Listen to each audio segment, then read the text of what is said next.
नमस्ते बच्चों, आज हम 7वां पाठ जहाँ चाह वहाँ राह इसका स्वाध्याय देखने वाले हैं। तो देखिए प्रश्न, नीचे लिखे वाक्य किसने किससे कहे हैं। 1. आज इतने विद्यार्थियों के अनुपस्थित रहने का कारण क्या है। तो इसका उत्तर, यह वाक्य किसने किससे कहा है यह हम देखने वाले हैं।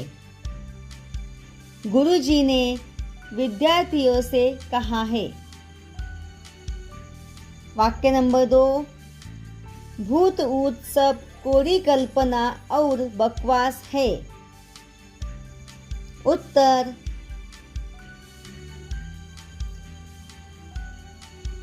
जुई ने अन्य विद्यार्थियों से कहा है। 3.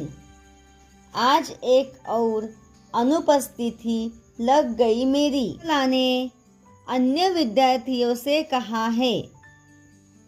देखिए और ऐसे वाक्य, हम कर भी क्या सकते हैं, हम तो बच्चे हैं। यह वाक्य किसने किससे कहा है। उत्तर देखिए, तुषार ने अन्य विद्यार्थियों से कहा है। कोशिश करने वालों की कभी हार नहीं होती। उत्तर, दामिनी ने अन्य विद्यार्थियों से कहा है। जब कभी शहर गए हैं, बड़े बड़े पुल देखे भी हैं। उत्तर, आशीष ने अन्य विद्यार्थियों से कहा है। प्रश्न, सफलता के लिए आत्मविश्वास होना आवश्यक है। विषय पर 7-8 वाक्य लिखो। उत्तर, मानव की प्रत्येक सफलता उसकी उन्नति और जीवन लक्ष्य की प्राप्ति में आत्मविश्वास का बड़ा योगदान होता है।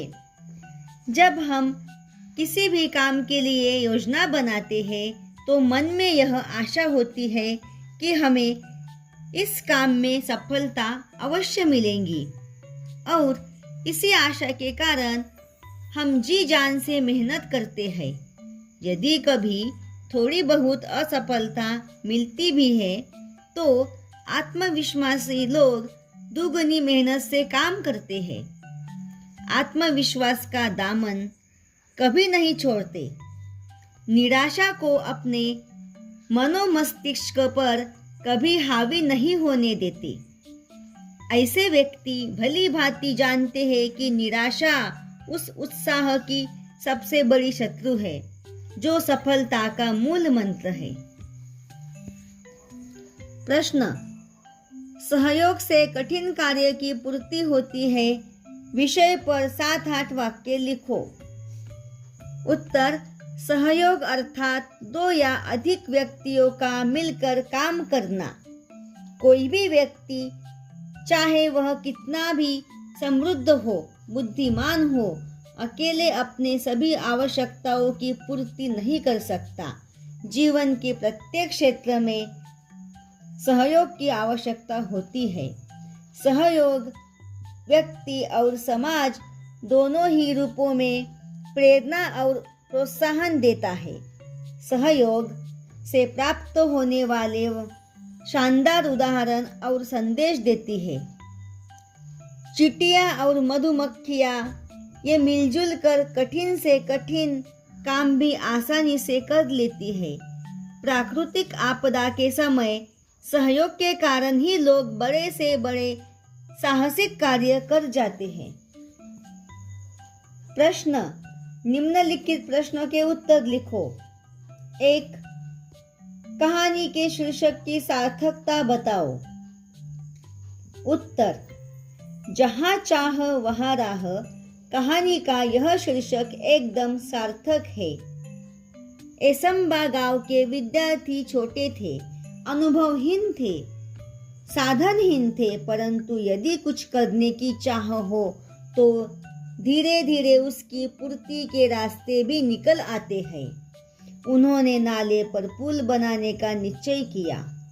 पैसा इकट्ठा किया। उनकी लगन देखकर गांव के लोग उनकी मदद के लिए आगे आए।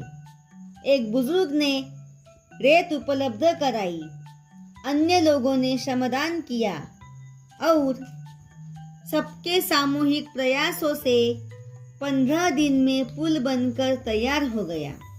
गांव वालों और पाठशाला जाने वाले विद्यार्थियों को बरसात के दिनों में होने वाली परेशानी से सदा के लिए छुटकारा मिल गया। प्रश्न, आंखों देखी किसी घटना का वर्णन करो।